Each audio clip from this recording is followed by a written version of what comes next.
Tiff and Rach here. We are the Nobodies, and this is our podcast.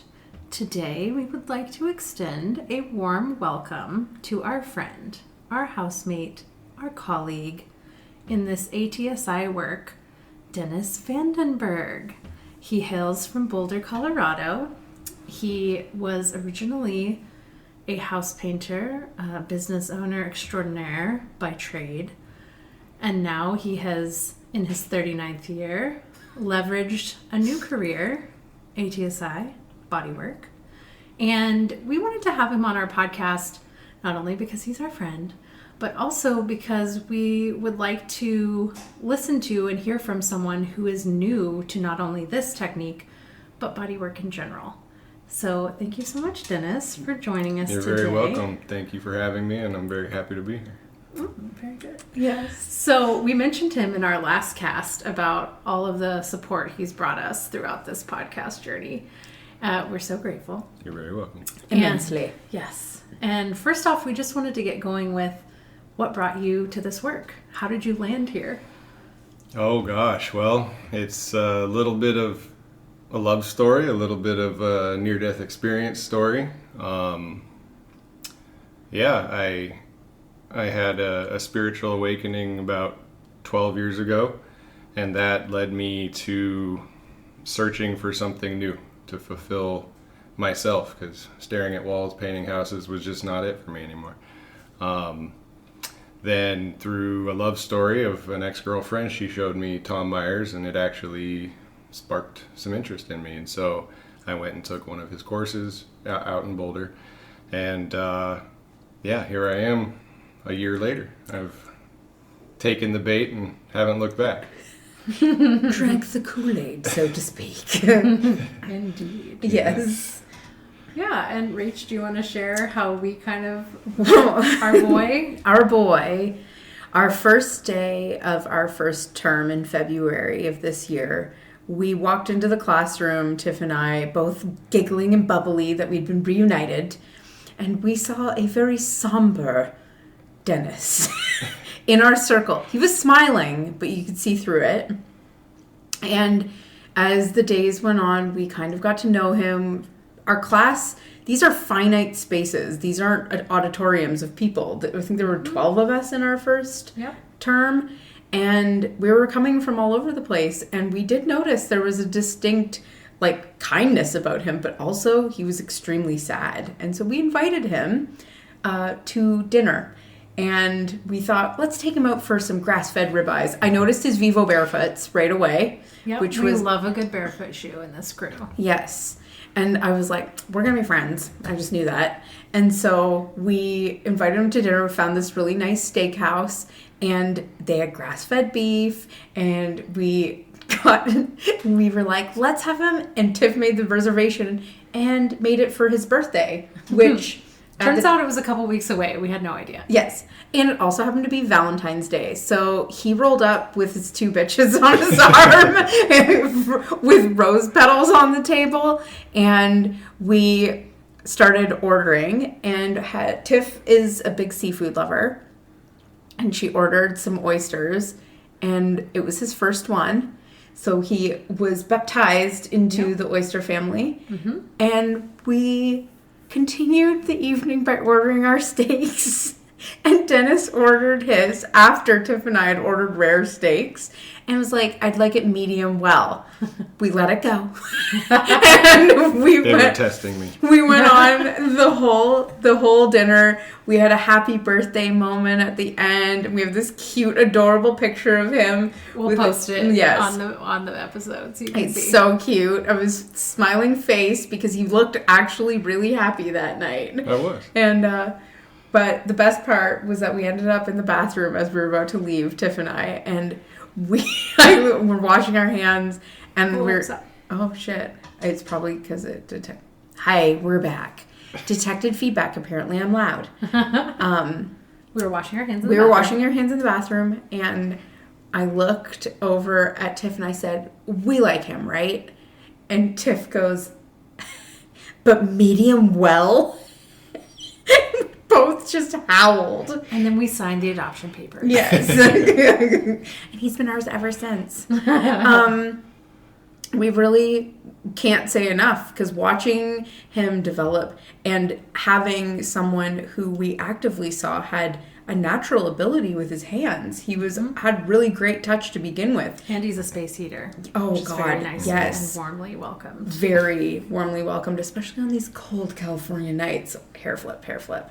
It's sad that we have to say that, but I have to say Dennis has brought great brightness and groundedness and an insight. Yeah. Totally, into a different realm that Tiff and I came to this with. Yeah, it's been helpful to see through his beginner eye and to experience his curiosity and to experience how we can better communicate with people, our clients, etc., based on someone who's growing in this work from the knowledge perspective, but picking it up so fast, like so freaking fast. Like, we marveled because we were learning to translate a language that we already knew, but he was basically learning the languages all at once. And he was self-proclaimed not a great student, but has shown otherwise in this work, and we're really freaking proud of him. So proud of him. And I wanted to ask you, what is one of the most profound things that you've learned about yourself through the experience of this work, either in your first 12 series or in the one that you're currently going through? I would say the most profound thing that I've experienced myself is just what I'm capable of. I had no idea that I would even be here a year later going, I graduated something, I changed my life. This has allowed me to find a depth within myself that I had no idea was there. To be able to, on a whim, be able to see what I need to do to navigate and move through life and challenges and relationships and, starting a new career and changing my other business to where I'm less hands-on. I would say that's the best part is that this gives you the ability to see life from a whole different perspective where you're in control. And you have more resources, Yeah, right? absolutely. Just time and space expand and contract, but mostly expand. Yeah. His booty did too, everybody. Yeah. He grew a booty this season. Baby got back now. We also call it bulking season because we feed him all the leftovers from our plates. He willingly takes it. It's bulking season. I put on like 20 pounds of muscle in what, 8 months? Yeah, it was good You're job. welcome. Yeah, thanks. Appreciate it. You also did the work. You showed up to the gym with us every day. Yeah. Well, the next kind of like the segue that we were taking in this work now, going out into the world, you starting a practice from scratch, how do you want to be seen in your, because you're going out there as an ATSI practitioner, how do you want your practice to evolve? In what way do you want it to evolve? Well, I think with my wellness coaching practice that I also do, I really want to have it be an extension of that, where bringing people back into themselves and so they can have an awakening of their body, their mind, their spirit, and really help guide people into a new way of being, just like it happened for me. I think at some level, this work is going to just show up the way that it needs to, and I don't need to have such a clear path of it right now. But, yeah. I like that. Yeah, thank you. Yeah. What has been your most interesting experience practicing this work over the summer? Well, I didn't expect that I would meet all of these people who they had really no feeling that I was new at this. They were like, "Oh my gosh, you're so good with your hands," and I don't know if I want to say what they've called me, but Become a it has become a joke.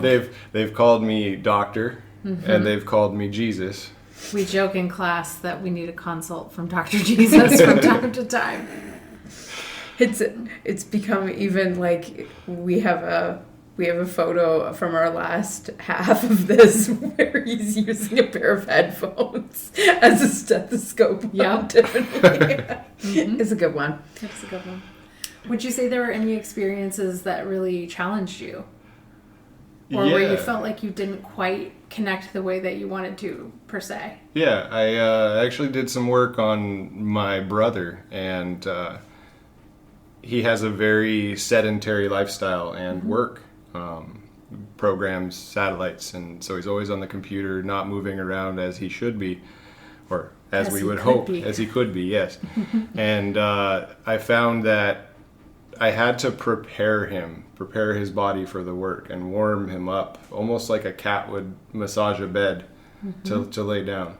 And it was challenging because everything hurt that much more. You know, they say that this work is painful, which I don't really see it that way. I think there's levels of strong sensation, which most people associate with pain because we don't have a wide vocabulary to describe those feelings because we rarely feel them. Yes. But yeah, when fascia is disorganized, we know that it looks like a ball of yarn versus this really beautiful sort of wavy, organized, textural thing. So absolutely, for your brother, I'm sure it was very disarming to experience. Absolutely, but afterwards, I mean, he has now become a cheerleader of mine, where you know, he's even going around to other people. Does he have pom-poms? He does. Oh, yeah.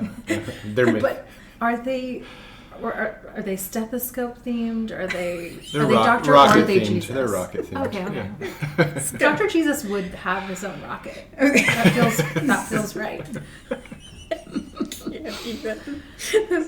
It gets losing credibility by the minute here. Joking. We love it. It's so funny.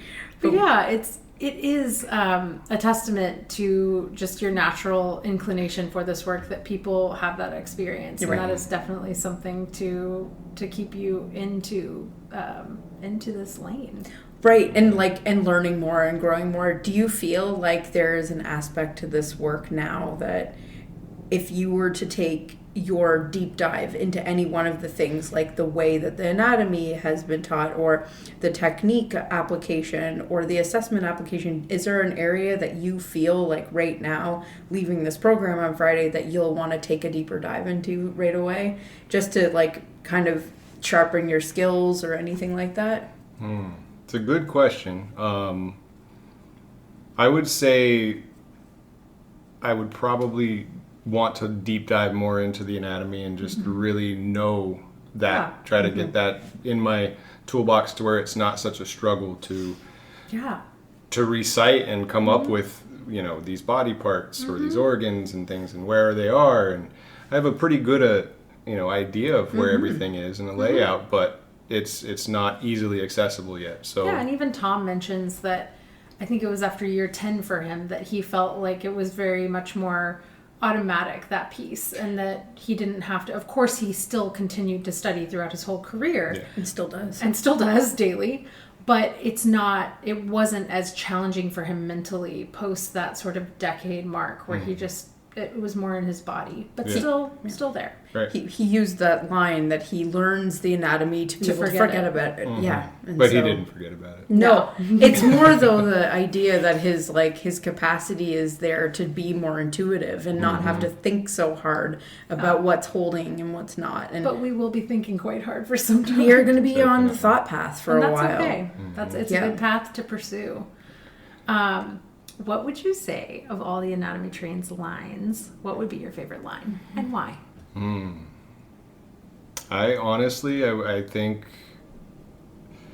that's a hard one. Deep front line is what's coming to me. It just, it really grounded me, brought me into myself and into my center. I have some other more favorite ones that did more changes to me, but this one seems to have brought me to this place of like, okay, now everything else can happen. And I create the foundation for You myself. evoked your deep core. I sure yes, did. you did. Yeah. Ooh.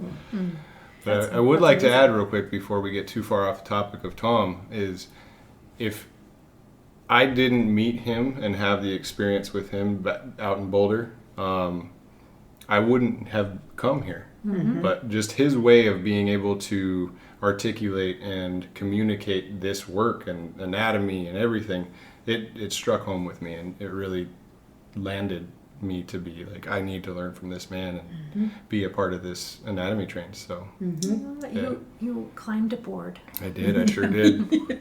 Choo choo. Choo choo. Now you're on the second story. Yes. You're on the top of the coal car. No? Yeah.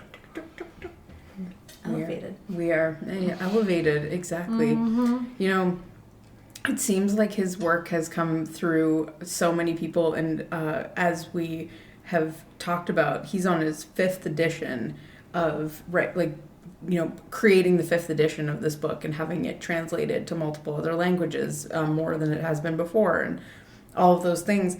I reflected back with him just recently that my foray into this work was anatomy trains. I don't even know what. I think it was the first or second version, because it was this pink book that we had in school. It's the first, and it was 2003 that I read it, and I was like, that was when I was like, oh, what is this? And it took me this long here, folks, just so you know.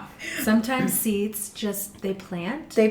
And seasons come and go, and then eventually they grow. They do. They grow. Yeah. I That is how life works. Yeah, and I don't know if I could have taken on this at a different time in my life. I think that that's what the timing was for me, is that I've given myself the time. And so, this has been for all three of us, if I can speak for all of us, that one of the greatest gifts and the greatest sacrifices, in the fact that, we've put our lives on hold in other places to be completely immersed in something that requires so much more than just an intellectual ability to remember something or to regurgitate. This is like a being with situation, and attuning ourselves and creating time and space and a container for other people. And we've truthfully, I'm not saying that we're graduates yet. Not until Friday. We're just around the river bend, folks. We are. Thanks for that Pocahontas reference. We're here and doing this all together. We couldn't have done it without each other. And I think that this has been the greatest semblance of community and what that meant, and how we all came together and stuck with it. And through the hard times, we stuck with it like some dirty fascia. Some dirty, sticky, crunchy, gungy, chomps. Sleeping fascia. Yeah, Waji. All the bits. Yeah. And we're really grateful to Danny, who, seriously has been one of our, also speaking to us from giving us more reason than we already felt to do this, which is speaking to the ether right now, to whoever is listening. He's our greatest cheerleader. Eternally grateful. Happy to be here with that. So I just want to add real quick, you two have been beyond a gift for me. Again, I came into this not even expecting to finish this. And then to have you guys come along and be my cheerleader and help me study and keep me on task and just fill me up, lift me up. These two women are probably some of the most amazing humans I've ever met since I've been on this journey. So pay attention. They've got a lot coming, and they know how to help people and bring people back to themselves. So do you. Thank you. We have one final question. Sure. Yes. What, aside from this work, what would you qualify or say are the most potent ways that you find attunement in your daily life? What practices or what brings you to yourself most readily? Honestly, it's nature. It's the first thing I try to do is just go be outside with whatever's there. I'm from Colorado, so we get a different... So it's just real dingy and urban, Oh, not a yes. lot of Ugh. natural beauty Yeah, you don't around. want to move there. Flat, boring, below sea level. Yeah, but I really go to nature so that I can tune out of all of the distractions that we have, because we have, all the things. We have Copious. Wi-Fi's, TVs, music, sirens, Scroll holes. everything. And so go outside and just find that centeredness that's always been there that you don't have to really search for. Yeah. And I just find what's beautiful and happy in my life, because that's what's important. I love that. Yeah. Nature is a big one. That is a really good one. I love that. Yeah. It's because you know what? As much as people are always like, I want to be in nature, we are part of it. We are nature. We are We are monkeys. natural. We are all natural. We are locally sourced. Yes. It's true. We're organic, it seems. Free range. We are free range. Maybe we have a adults. little bit of microplastics. That's okay. We're doing our best. Yes. It's true. Well, everyone, we're wrapping this up. I want to thank everybody who's continued to listen to us from our banterings at the beginning all the way to now. To our continued banterings forward on. And reminders that we have big things coming up in the season 2 version of the Nobodies. We will be talking to many more of these like-minded folks. And remind yourself to bring yourself back. Go outside. That's a dentist prescription. Go out into nature. Take a little dose, a dentist dose. Yes, it's a D-dose. It's a D-dose, and find some centeredness. Find yourself. Yes. You're right there. Yes. Always. Attunement is everything. We appreciate yours. Thanks for having me, girls. Thank you. Bye.